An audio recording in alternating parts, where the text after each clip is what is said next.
Please confirm, am I audible? Will you please confirm if I am audible?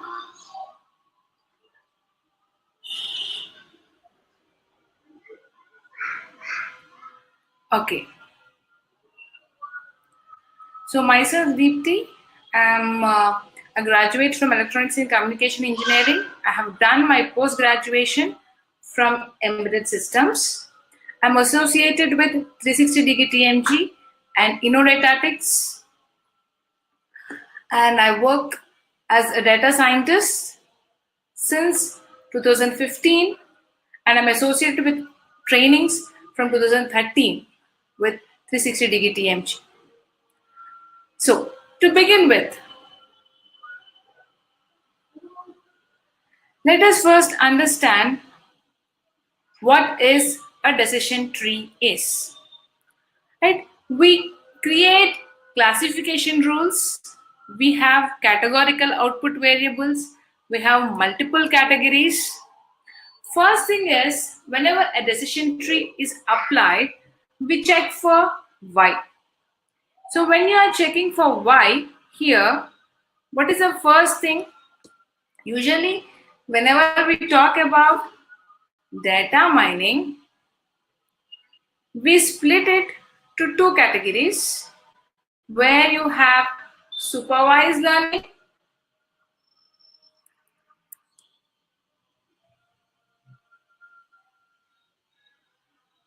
Can you people see my screen?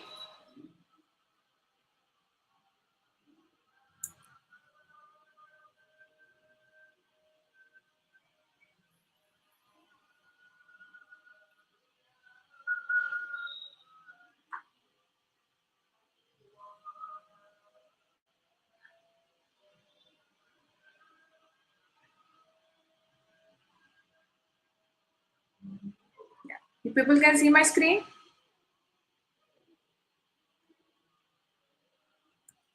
Okay. So when we talk about data mining concepts, we have broadly classified to two. One is supervised learning and other is unsupervised. When we talk about supervised learning, we are interested in the output. So when your output is continuous, right, or if your input is continuous or discrete, right, we go with regression technique. So there is one more technique, that is classification technique, where you have multiple categories. So what you do when you build such classification rules, right, and when you have this why being categorical, right, we go for decision trees. Right? It doesn't mean that we are not applying for numeric data, but we do apply mostly preferred when y being categorical, like classification technique. There are many other classification techniques, like you have K, nearest neighbor, you have Bayesian classifier, right? And today, let us discuss about decision tree, which is also a classification technique. So, whenever we say tree, when we say tree, the first thing comes into your mind is the three important parts of the tree. The three important parts, you call them as nodes. The parts of the tree, you call them as nodes. So, usually, what to have for a tree? Right, try to draw. First, you start with roots, right? You have branches, then we talk about leaf. So these three, roots, branches, and leaves, these are called as nodes. So a decision tree is also a tree-like structure only. The flow chart looks the same. You have roots followed by branches, and then you have leaves. But there's one difference between a normal tree and our decision tree, right? This is in reverse, right? Remember, first, usually what we write, roots should come down, branches and leaves. This is a normal tree structure as I have written here. But what did we do here? We have written in a opposite way. So let us see, right, how we build a decision tree, right? What is the criteria behind building decision tree? Why we need to prune the trees? What parameters are important for us for pruning? So three types of nodes as we're talking as a root node, you have branch node, and you have the leaf node. So we call it as, it's an inverse tree structure. It is inverse tree structure. It looks like a tree-like structure, more like a fourth chart. But how it is going to build the tree? There are many input variables because whenever you try to have the data set like this, you have input variables, and these input variables are called as attributes. So every branch is an outcome of the test. And when you end up with a leaf node, this will be your class label. This will be your class label.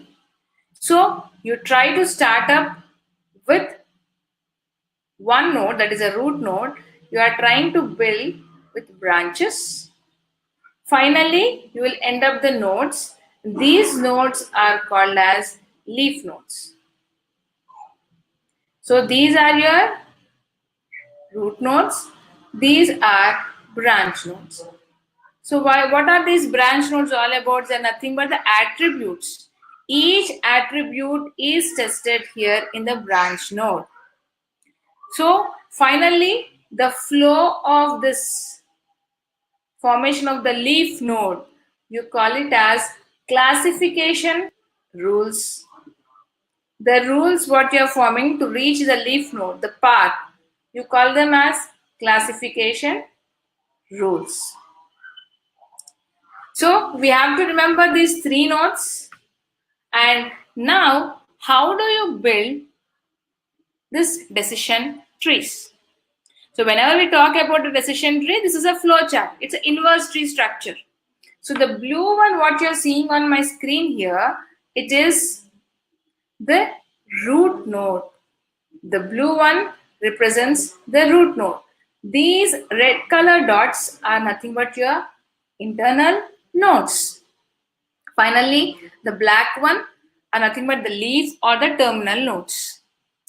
But every time a question arises, if you have a data set of 10 variables,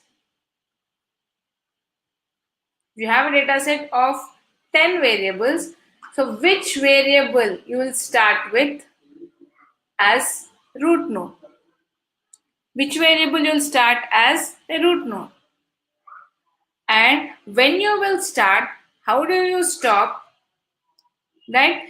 It is considered for like which attribute will give us the best tree to build up. Right? You should also know when to terminate your tree, whether the split is further required or not, where to stop it. So the success of this branch lies in deciding the label for the terminal node. When I say label is nothing but it is the terminal node or the output, right? It is categorical. So you have multiple categories. Now if I have two categories, you can say cancer, no cancer. Some label is given to this particular dot, right? Some label is given. So successfully you are able to label this particular dot. So if I can say the decision tree is success, right? And we are interested only in giving the labels, and we want the best classification rules. We want the best classification rules here. So let us see the criteria behind selecting only one attribute as a root node. Why only that attribute? What is the criteria behind selecting that? So this particular algorithm which is resisting with decision tree is greedy algorithm. It's a greedy algorithm. Why we say greedy? Because it needs lots of information here. Right? So to start off with, we say that this algorithm is a greedy algorithm because the algorithm we are trying to come up is greedy for information. Right? When I say we keep on splitting, right? The tree is constructed and we are saying that it is a divide and conquer rule. In the conquer manner, it will divide it. Right? And all the examples they are at the root, and whatever attributes are taking, if you consider any of the attribute which is categorical, good, you continue with it. But if at all you have any of the attribute like x1, y1 is categorical, y2 is continuous value, convert this category continuous value to discretized before you build the tree. Discretize it before you build the tree. Right? So whenever you are having 100 records, everything should start at the root node. So whenever you are trying to split, you ask a question on the attribute. Assume we are checking for a customer being a good customer or a risky customer for a bank. Whether you are going to approve your loan or reject the loan. So what all the features we have here?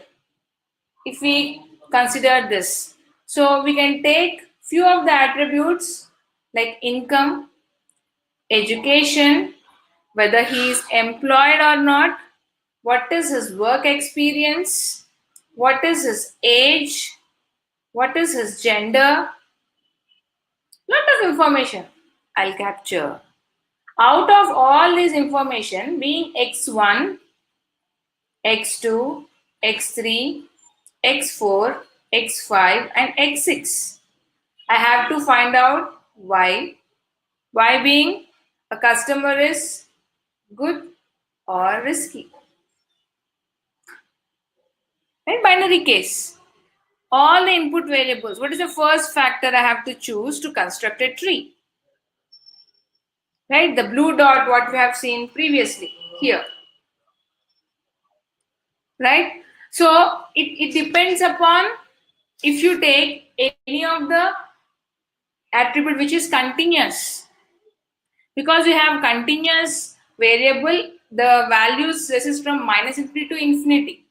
Maybe there will be no when you try to stop the tree, right? It will be a very big tree build because the age is continuous. So what you have to do if you have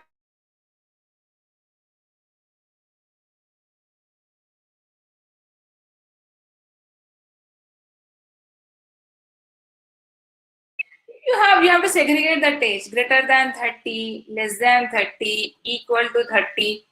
So which are greater than 30? Three categories are there now. So if you have continuous values, discretize them, divide them. Right? You have to decide how many groups you want. 3 groups, 4 groups. So this is how the attributes cannot be continuous. If continuous, internally convert into discretize them because I have to create branches of continuous data. Then I have to make infinite branches, which I can't. This is very, very important thing what we have to remember. So here we are saying test attributes at each node. They are selected on the basis of statistical measure. So we are interested in information gain. Ultimately, what we want is we want more information. if the customer is applying for a loan.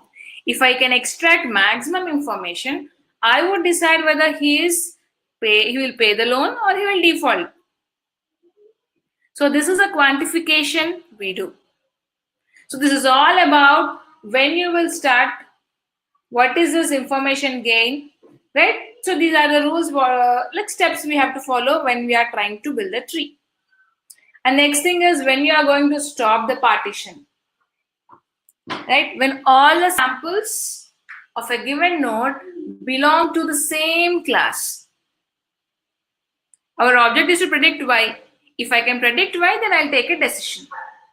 Where will we be taking a decision? When all the samples for a given same class means you have 0 class, no cancer, and if you have 10 samples, all the 10 samples or however you have checked it, cancer. So there is the other classes missing, right? Everything is cancer. So you can stop it. And you don't have any attribute to partition.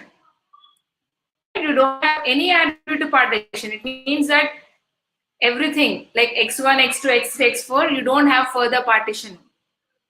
And there are no samples left. Here you will stop your tree.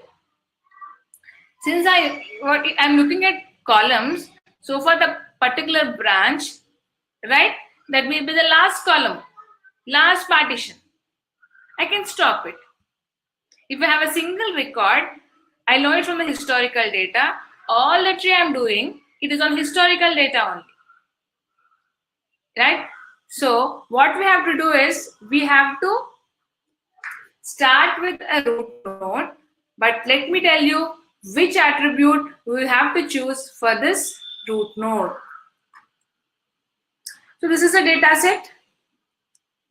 You have age column, income column, student, credit card rating, and buying the computer. So you use first 4 to know whether a person buys a computer or not. So this becomes your output column. But when you have age, income, student, and credit card rating, this I divide it into 3 groups: less than 30, 31 to 40, greater than 40. Right? So based on all these things, you have to decide and you have to frame the rules. But which one you will start with? That is the question. Which one you will start with? So let me explain you, taking a small example here. So this is what we have to do. This is a small table, right, where you have ball size, ball color, price, useful for play. Right? So the variable with highest information should be chosen for root node. Right? The variable with this one should be chosen for root node. So whenever you do this,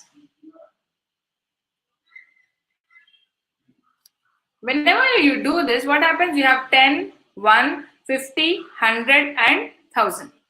This is a ball size. So if I take ball size, right, let me minimize it.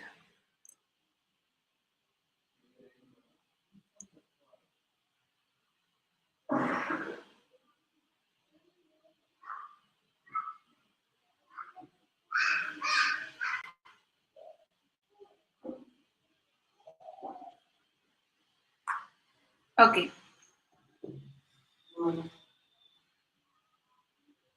Where is my data set? I'm unable to find it. Okay. So if I start with,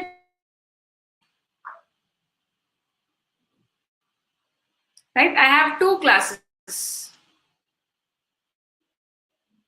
Right? I'm unable to write it here.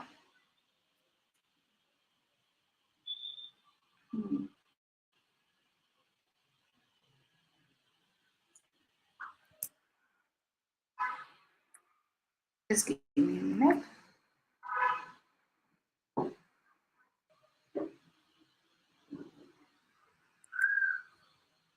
Okay, let me go with this example. Okay, so what I have to do is I have to calculate the information gain. right? I have to calculate the information gain of every attribute with highest information. So what it is now, you have to select the attribute with highest information gain. So here you have few things. You have expected information, information needed, information gained. So whenever I try to start the split with x1, right? If I am unable to decrease that, I'll be able to make a decision here only. Less the variation. So whenever you are trying to split your tree, right? We have to take which information will help us, with what information it will help us to start the building of the tree. So in this calculation, we have entropy. So entropy talks about the measure of uncertainty of random variable. So measure of information content. So highly unpredictable, high information content, you say that you have large entropy. So if you see this data set, you have ball size, ball color, and useful for the play or not. I'll start with ball size first. So I'm calculating which node, ball size or ball color, or what will help me to find out whether it is useful for play or not. So to begin with, what I do, let me take a new slide.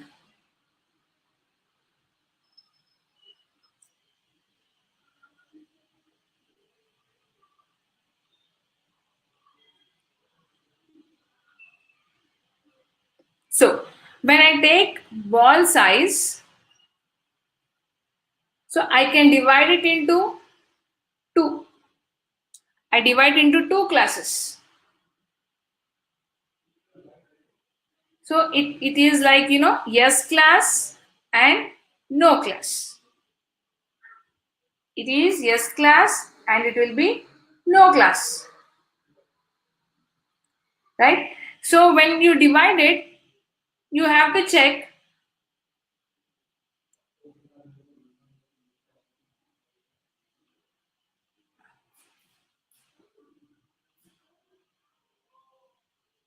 where it is. 1 minute. So it is 10, 1, 50, 100 and 1000. So what I do, I try to take, let me write it here.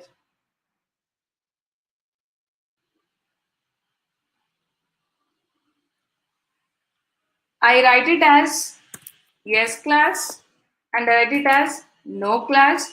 So for yes class, what I do, I put it as less than equal to 50. And for no class, I put it as greater than 50. This is the best classification I could make,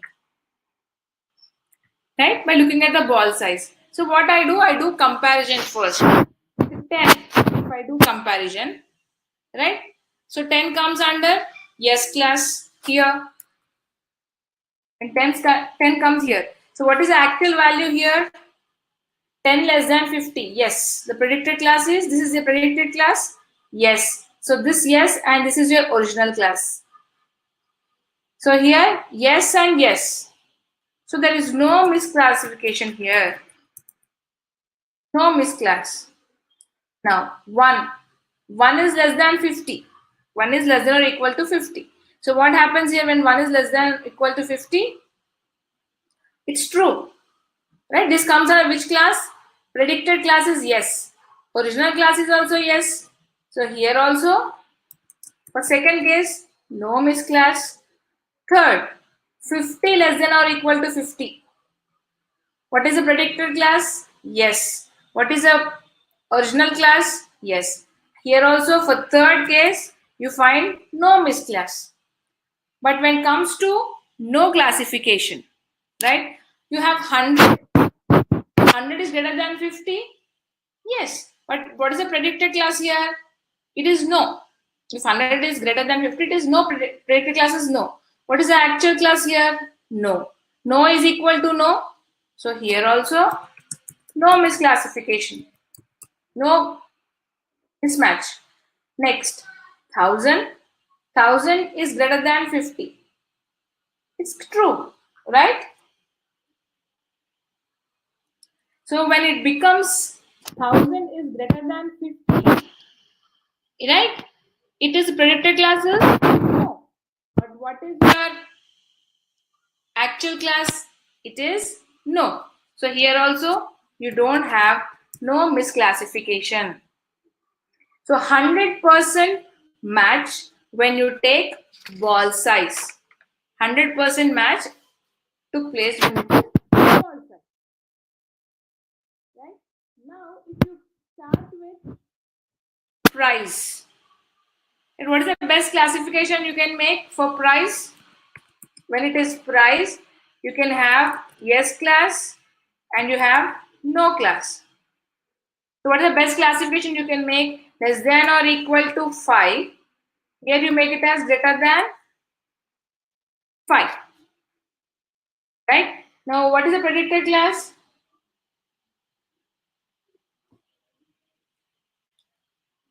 It is greater than 5. So here first what we'll start with? 1 less than 5. 1 less than 5 means? Yes, true. What is the predicted class here? Yes. What is the actual class? Yes. So here, no mismatch. Next, you take with, okay, this is, we did for second, right? We have to do it for first one also. 5 less than 5. Okay, let me do it for second one. 5 less than 5. It can be equal to also. Right? It is equal to also. So when 5 less than or equal to 5, what is the actual class? Yes. What is the predicted class? Yes. Here also you find no mismatch. Third is again 5 less than or equal to 5. Right? What happens here? Do you have any mismatch? No. Here also no mismatch. Let us see this fourth one. 5 less than or equal to 5. What is the actual class here? No. But what did you predict? It is yes. Oh, here you got a mismatch. Are you getting my point? This is your actual classes. This is what you have predicted. The fourth observation is that when you talk about 5 less than or equal to 5, yes, the predicted class is yes, but the actual class is no. The actual class is no. So it is a mismatch. Here when you come here, it is 10 which is greater than 5. 10 greater than 5. When 10 is greater than 5, what is the predicted class? No.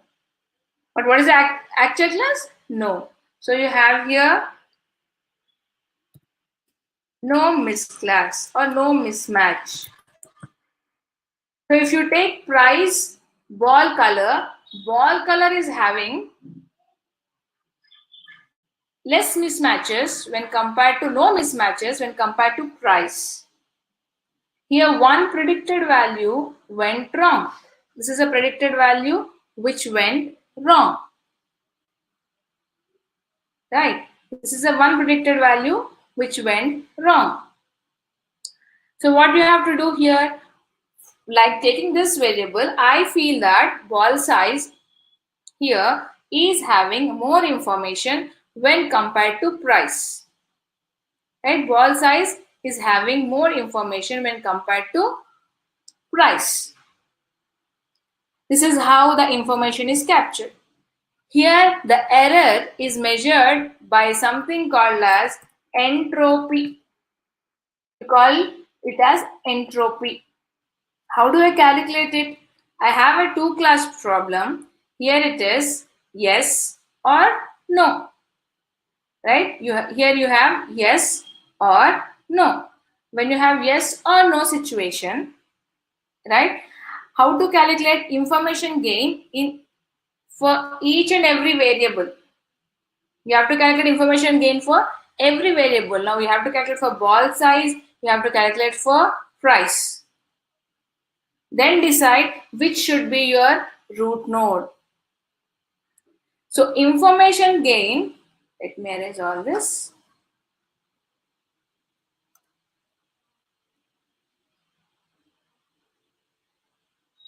So information gain is given by entropy before minus entropy after. Right? Information gain is given by entropy before minus entropy after. But entropy after is given as entropy left and entropy towards right. That is how you calculate. So it is nothing but before and after, but you have to calculate entropy left side, entropy right side. Using this formula. You have to calculate using this formula. So let us do that to find out the information gain.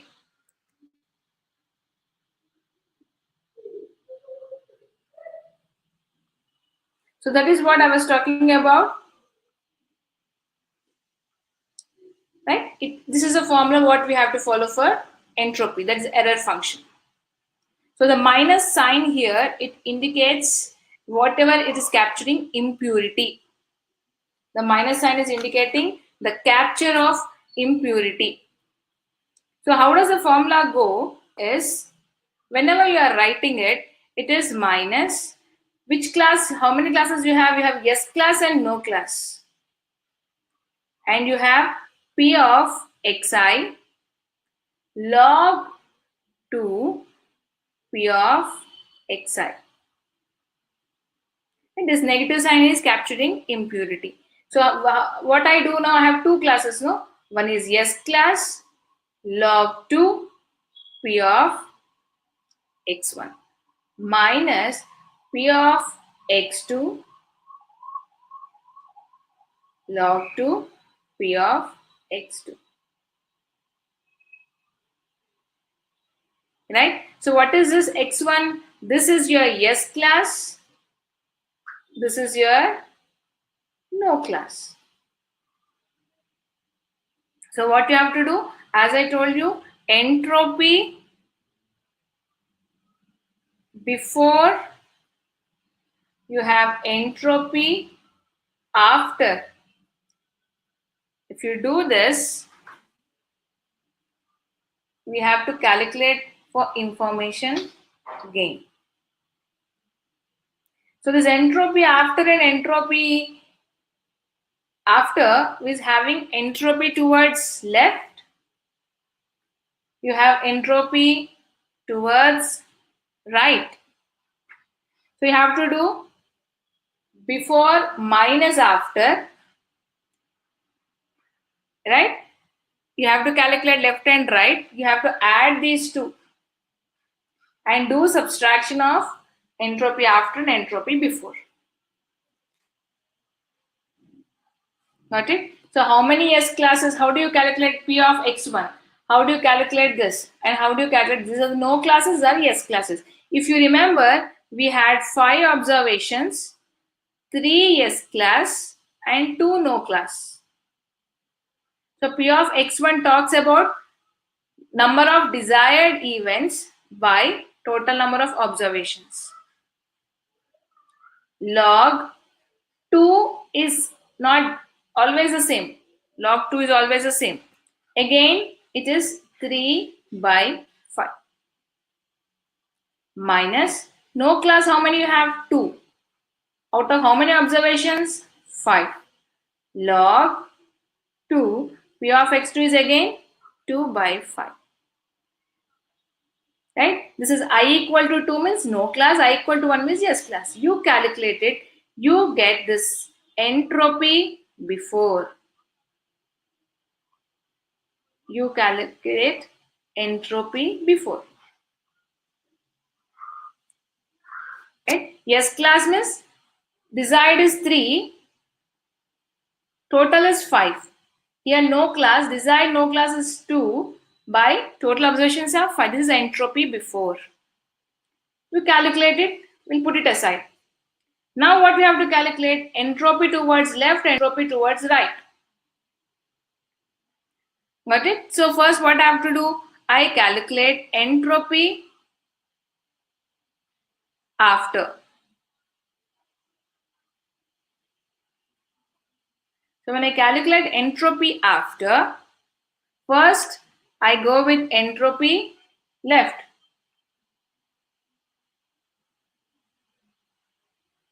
Entropy left. So what did we do for entropy left? We'll take less than or equal to 50 case. What we have taken? Greater than 50. What we have taken? Right? Less than or equal to 50, greater than or equal to 50. So now what we have to do? Again you have here yes class. You have again no class for this also. Right? You have yes class, no class.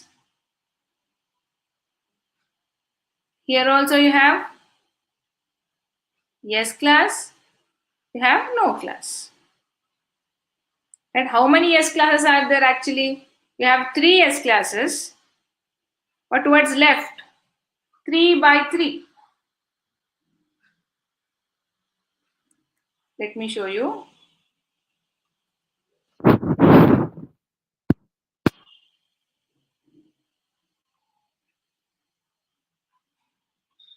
Right? How many S classes? 1, 2, 3. For greater than, less than 50 or equal to 50. Again, here also you have 2 no classes. Right? For this. So these 3 will come under your entropy left, and these 3 will come under your entropy right.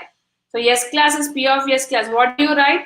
How many S are there? 3. Out of which how many are predicted as yes? 3. So 3 by 3 will become P of yes. P of no? How many you have?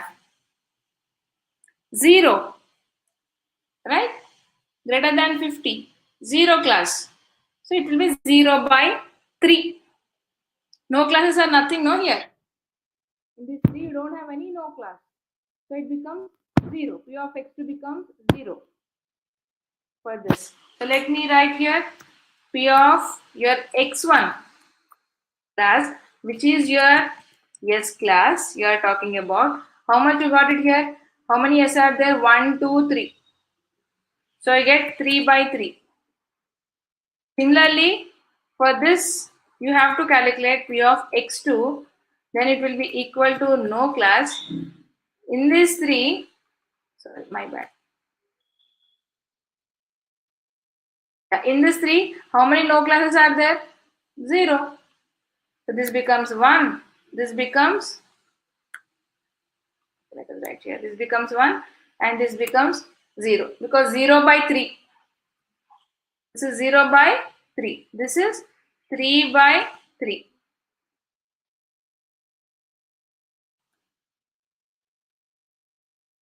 Got it? This becomes 1. This becomes 0 for us. This becomes your, you have to, for these two values, you have to calculate your entropy. Entropy left. Now entropy right is these two. Right? Entropy right is these two. So let us do it there.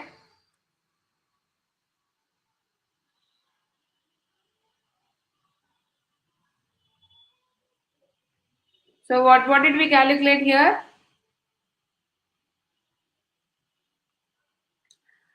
I have to find out with the formula. Right? What is the formula here? Minus P of x1 log 2 P of x1 minus P of no class log 2 P of x2. So this total was 0 for us. Right? Here it is 3 by 3 log 2 3 by 3. So this also becomes 0. So my entropy left, which I calculated for less than or equal to 50, I got it as 0. Now I have to calculate entropy right. There are a lot of calculations to be done actually. Greater than 50. right? So we are talking about the last two entries as I showed you in the data set. Last two entries. So P of x1 is yes class. So in the last two entries you don't have any yes. So 0 by 2. P of x2, how many entries were there? 2 no's were there. So 2 by 2. Greater than 50 you have only 2 entries. Out of that you have 2 by 2. Right? So how many yes, how many no? No, again put in the formula.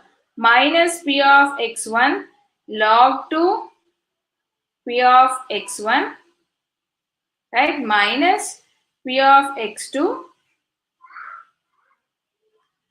log 2 P of x2. So 0 by 2, right? It is 0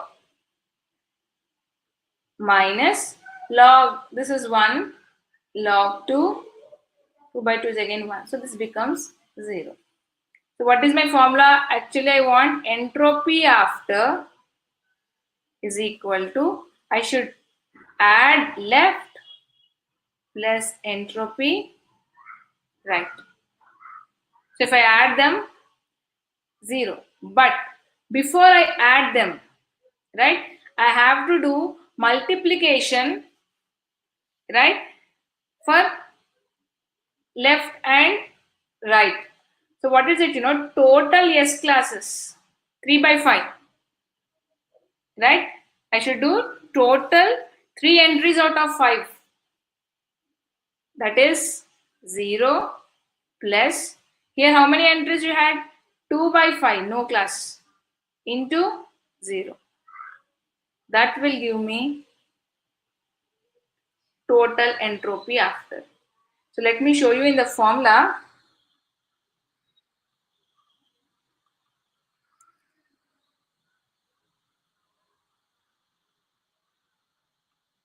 See here. This is what we are doing. So the J is what here now? 2. Because you divide into 2 categories, right? Less than or equal to 50, greater than 50. DJ you are calculating. But you are doing with information of DJ. DJ into information of DJ, you have to do it. Right? That's what we have done here. 3 by 5 into what is the information of this plus the sigma sign indicates no class. So J is changing 1 to 2. J changes. So if you have 3, if you are building into 3 categories, you will have again one more, right? Greater than 50, if you have greater than 75, it's added up because of the summation. So to get gain, right, what I have to do? That entropy before minus entropy after will give you. So this is anyway 0 for us. So the information, total information will be some value 0.975. We are doing this subtraction. Information of D, what I calculated with this formula with info of AD. So this is for attribute A. I am calculating for attribute A. So in attribute A, if you are making it into 3 categories, so it keeps on changing by 1 to that many categories. For that individually, you have to calculate the information of DJs. Then do subtraction of that, you get the information. So if you do like that, for this data set, you can start with age. You start with age, calculate the information gain for age, income, student, credit card rating, then finally decide which one you have to take as a root node. Calculating the entropies. So which will have the maximum information. So there are several categories you can take, right? Entropy is one, Gini coefficient is one. Few programming languages will take Gini coefficient as by default, right? So this is what we have done. So if I start with 2 class, how many class I have here? What is the information gain if we split on age? Right? Less than or equal to 30 is 1. Less than or 31 to 40 is 1. Greater than 40 is 1. So this is one category for me. This is second category for me. This is third category for me. 3 categories. So I have to individually calculate 3 information gains. Right? 3 information gains I have to calculate. So how do you calculate those 3 information gains? By now you should understand how we have done that. Right? By now you should. Why? Because first if you take less than or equal to 30. Right? You take less than or equal to 30. You take 31 to 40. Again you have greater than 40. So see here, how many positive classes, how many negative classes? How many positive classes, how many negative classes? How many positive classes, how many negative classes? Right? So how do you are doing yes class, no class? You are taking it as yes class and you are calculating it as no class. So out of 14 variables, see how do you are multiplying finally with this? Out of these are 14 variables 1, 2, 3, 4, 5, 6, 7, 8, 9, 10, 11, 12, 13. Right? So first if you take with, I'll show you for 1 less than or equal to 30. Right? Less than or equal to 30. So it is like yes class or no class. Right? What is my formula now? You people know that it is yes log 2 P of yes minus P of no log 2 P of no. Probability of that yes class with probability of y class. That is no class.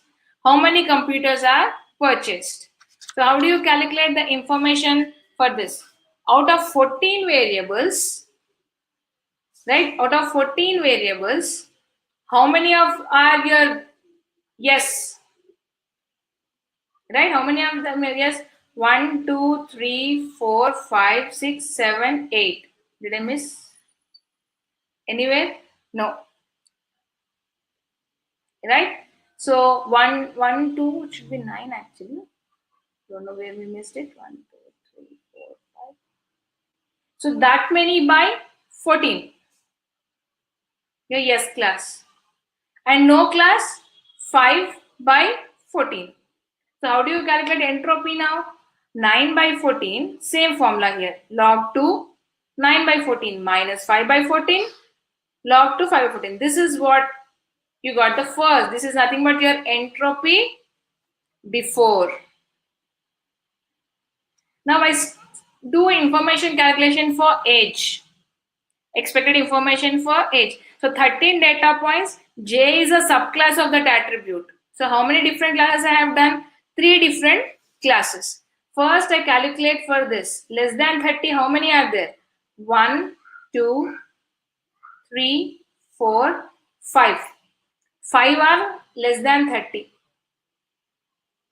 So out of this 5, how many positive, how many negative? 2 are positive, 3 are negative. We have to write in the formula. How do you write? Number of yes classes log 2 number of yes classes minus number of no classes log 2 number of no classes. Right? You get the value, put it aside. Similarly, again 31 to 40.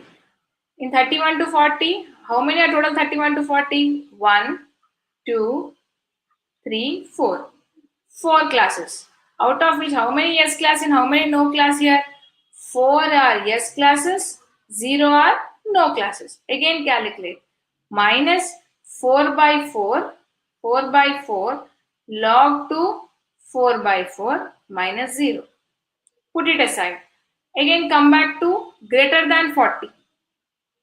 When you come to greater than 40, how many are there total? 5. 1, 2, 3, 4, 5. We have it here, right?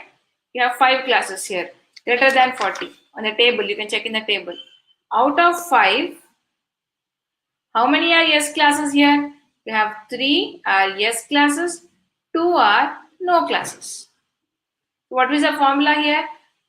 S into log 2 S minus 2 by 5 into log 2 2 by 5. So 1, 2, 3. All the 3 I got. Right?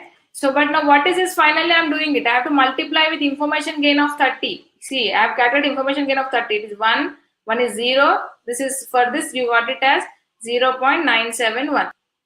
But what I am doing, I have to multiply with this 5 by 14. How many subclasses you have? Total. So, out of this, less than 30 are how many? 5. Out of how many? 14. 5 by 14.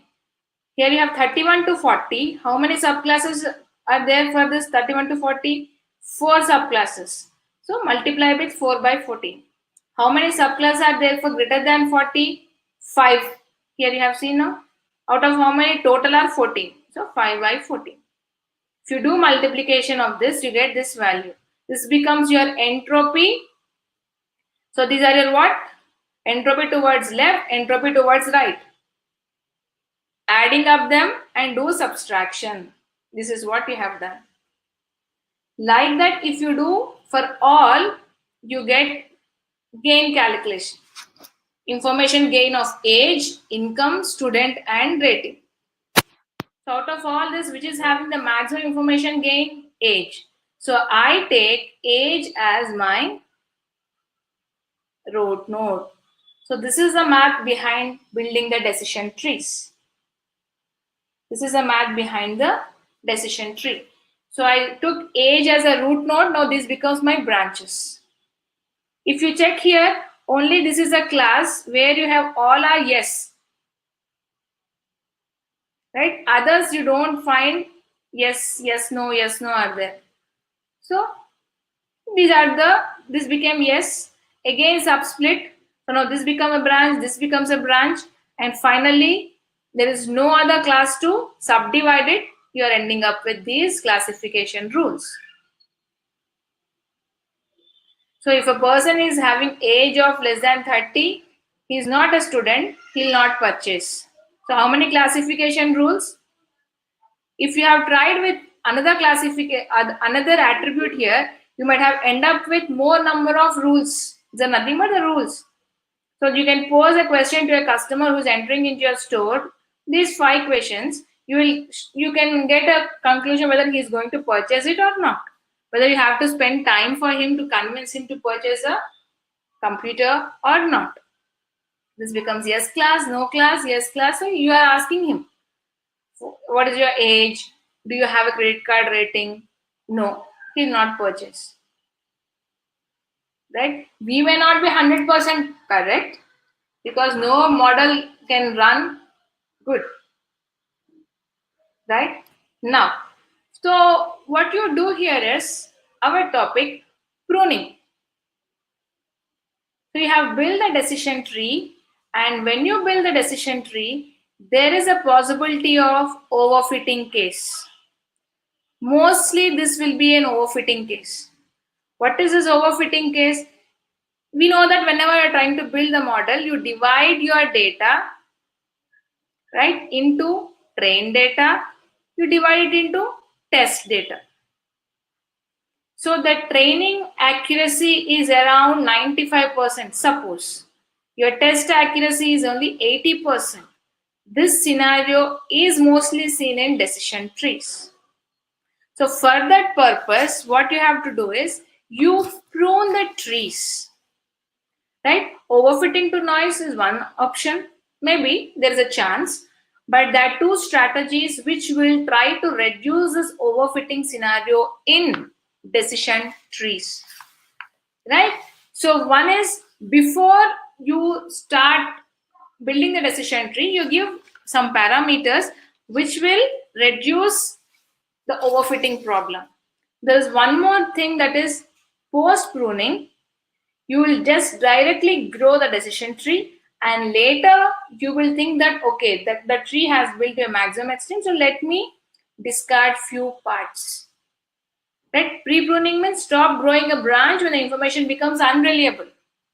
So pruning is nothing but it is a process of adjusting decision tree to minimize the error rate or to increase the accuracy and reduce the overfitting case. Minimize your overfitting case of the model. So this pre-pruning, you call it as early stopping, right? This is nothing but early stopping. So we stop the tree growth before it is built. You're trying to halt the subtree construction, checking some measures. After checking some measures, so you are just now you have seen you have started like this. From again here you have one more node, right? This again you are divided. At which point you can halt this subtree. One particular attribute test condition is evaluated. So that measure is what you are doing through information gain, through error calculation, entropy, or you are going with Gini coefficient. So entropy is nothing but your error function. So that should be least. So at that point where it stops, that would be your decision tree. Now you are stopping it here. This becomes your decision tree. This is your cutting. Pruning is nothing but cutting. Before the tree grows completely, it is halted. Like that, we are avoiding generating over building a complex subtrees which will overfit your training data. And it you set in such a way that if you have the total data set like this and you are working with every attribute here, all the attributes you are checking and you have these are your columns, these are your tuples. Okay? You have these values here, tuple form, right? If a particular tuple falls below the threshold, if you set some threshold point, then we try to prune it. But what is this post pruning? You trim the nodes of a decision tree in bottom up fashion, from down to up. Even after trimming, if the error increases, then we can just go back and replace the subtree with the tree whatever it is built earlier. Our main aim is it should reduce this overfitting case, which is a very familiar with decision tree. But pre-pruning works very faster. Post-pruning has some interaction effect. It means, whenever you have some attribute coming up, attribute in the sense, again, a new here, x1, x2, you have again x4 also coming up. It should be filled in the decision tree. That can be checked in post-pruning. Okay, so there are certain parameters which are in our hands, like hyperparameter which we can do it to reduce this problem of overfitting. So you can give minimum samples underscore leaf. This is a command. Maximum depth, maximum leaf nodes to prevent a tree from overfitting. So if we have 40 samples in a leaf, do we really go down and break it to 10 or 30? Or really we want to go to it and reduce it to like 10 to 5, right? You have samples, right? You have 10 observations here. You want to reduce it to 3 observations. How many samples you want to give? What is the minimum sample should be there in your leaf node? Leaf node is nothing but your end black dot, what you have just seen the previous slides. How much is the maximum depth you want? You want 3, you want a very big tree of 10 depths, right? Each leaf node will give us rules. So usually what happens when you have 10,000 observations, 5% of the observations should fall in this leaf node, right? 5%. So here, if you have a depth like this, you keep on, the tree is growing. If you put the depth equal to 2, here it will end. You put, I want maximum depth 3, it will stop here only. So it means that your model is working very good on training data, but test data, it's not working well. So like this, one such parameter, other parameter is cost complexity pruning. So this is another option. You can control the size of the tree. It's like you can construct a decision tree from the scratch to the maximum depth, but If at all you observe an overfitting problem, you can go for these parameters being set so that we can increase the accuracy of the test data to the maximum extent. Right? There's a concept of constructing it. You can prune the tree. That is nothing but cost complexity pruning. So this is a parameter. You write it as CCP underscore alpha, right? And it will increase the number of nodes to be pruned. Right? It is provided to the decision tree. You have to give this parameter to the decision tree. This will restrict your maximum depth. So while seeing the Python code, you'll understand.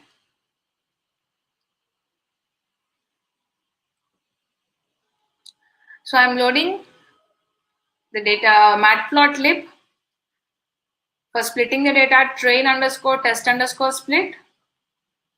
And I'm loading a data set that is breast cancer, and I'm importing decision tree classifier. So let me load the data set. So it has 569 observations with 30 variables, right? 30 observations you have. So let me split it. I'm building a normal decision tree. This is my test data. So many variables I have taken, and I'm checking whether it should be a benign case or a malignant case. Taking the attributes, it will be a benign or malignant. 0 and 1. 0 means no cancer, 1 means cancer. Either way, you can take it. So first what I do, I'm trying to build a decision tree on my total data. I'm fitting on my train data and test data. So let me show you a tree. So from sklearn, I'm importing tree. So I'm giving some figure size of this, and tree.plot underscore tree will give me the tree build. See here. This is a very big tree now. These are your leaf nodes now. 0 samples, 0 samples. This see the samples you see here 13. So this is an attribute you can set from your own. Samples, samples, samples, right? 4 samples, samples 5. So how many minimum number of samples you want in the node is given by you. There is one more way of doing it. Now what I do, we have to know what is the train accuracy. First what I do, I try to predict on train data. I predict on train data. Then I'll import accuracy underscore score from metrics from sklearn package. I'm finding the accuracy. See, the accuracy is 100. But let me check whether it is working fine with my test data also. Oh, see here, it is only 88%.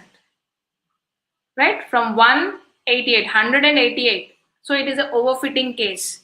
So what I have to do? Let's do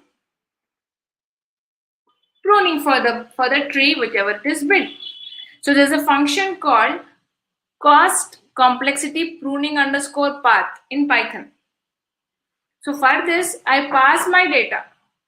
Cost underscore complexity underscore pruning underscore path. I pass my data. And this will give me some values of alpha. So that which I pass to my data, to my model build, I'll get the problem of overfitting reduced. So when I pass this, I got a path. In this, I have alphas. You see the alphas. And I get the impurities. Let me pass this. See, these are the values I have now. So these are the various alphas it is showing us. This is a parameter. If I pass through my data set, I would get very good accuracy, which is equal, not equal to training, but little bit near to that. So if I use these alpha values to, I just want to pass it so that I'll understand to what depth I can grow my tree.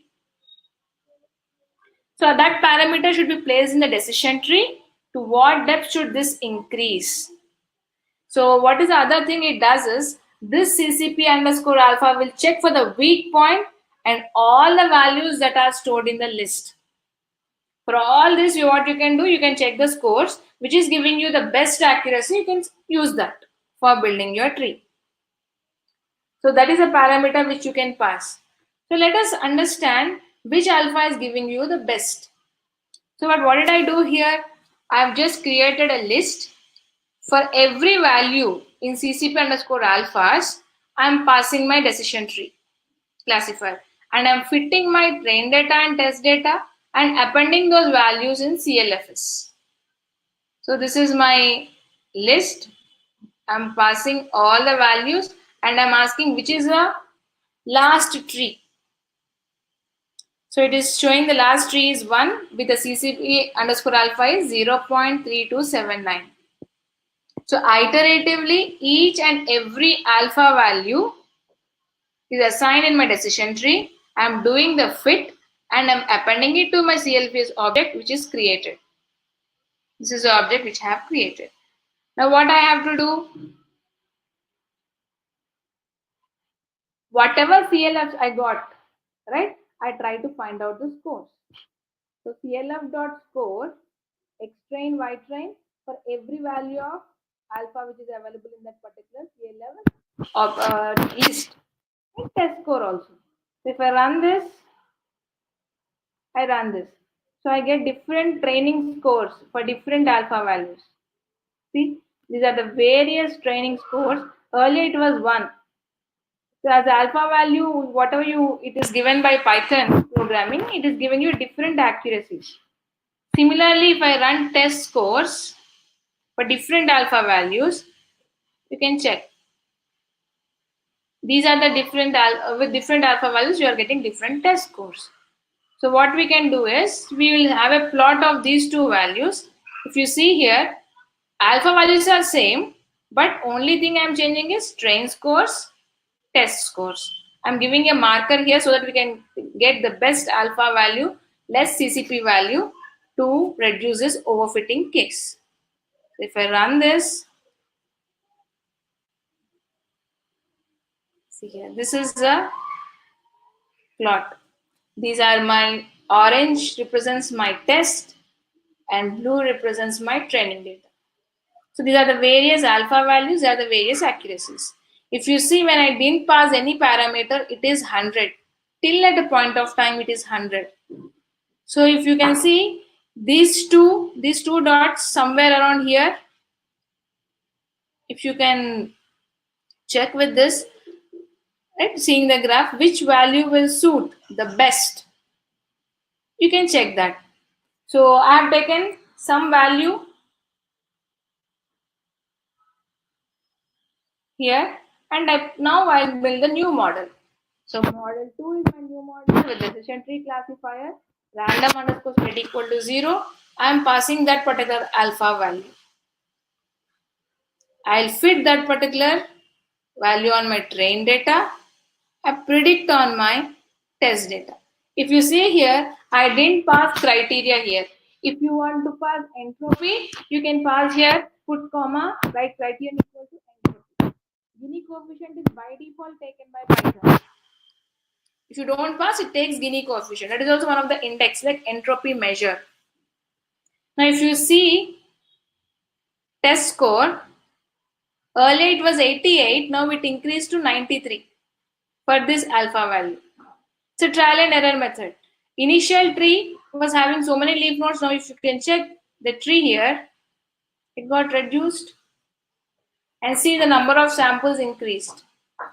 From 426 to 260, 166. Now samples became 136. Right? It became 30 here based on a Gini coefficient. So this is a parameter which will help you to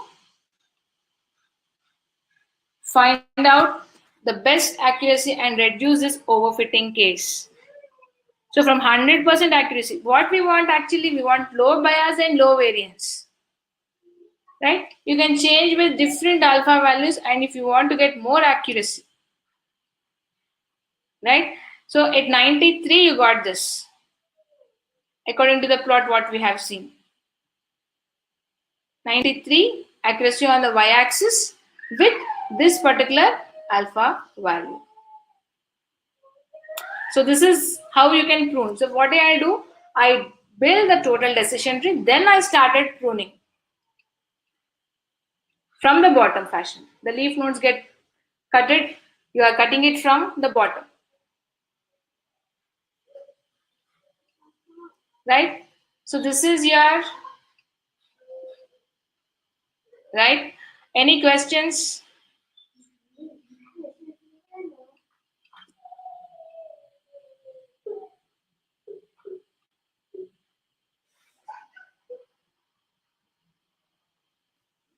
Right? If you have any doubts, please ask.